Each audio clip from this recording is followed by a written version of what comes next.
Sometimes we think the way to happiness is to get a new job, a new spouse, and maybe even a new life. But maybe it's as simple as loving the one you're with. There's a Chinese proverb that says, before enlightenment, you chop wood and carry water, and after enlightenment, you chop wood and carry water.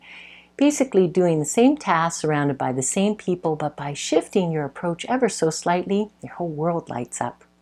Imagine having a life-changing experience and then going back to work, how different everyone would look to you and how transformed you would seem to them.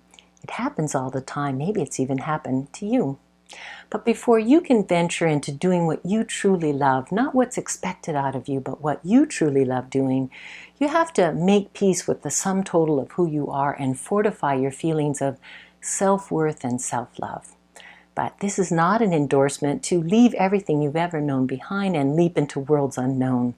It's simply an encouragement to love what you're doing right now and bring all of you to this moment, which opens up possibilities you've never considered before and allows you to start seriously exploring at least the thought of doing what you truly love.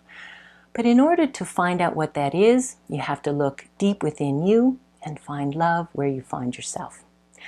One of the reasons we give up on our passions is because we feel overwhelmed at the thought of failure, so we settle for the minimum because it feels safe and reachable, soothing ourselves with excuses of why we remain trapped in unhappiness when all it takes to shift in the direction of what we love is one tiny step.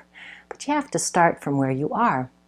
So take a moment now to get lost in imagination and inspiration, and in the idea, at least, of doing something that rings your bells and makes your heart sing. As an artist, I can tell you it's a joyful and restorative place, your imagination, that is. And surprisingly, it's also a place of total surrender where you put your constructs of the world down and take up residence in the place of unlimited possibilities. We came here to create, and when we're consciously engaged in creative ventures, we are at our happiest.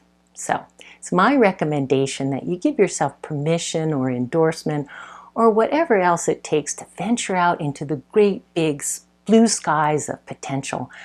Put the fear of failure right out of your mind, because if the impulse comes straight from your heart, the way will open up.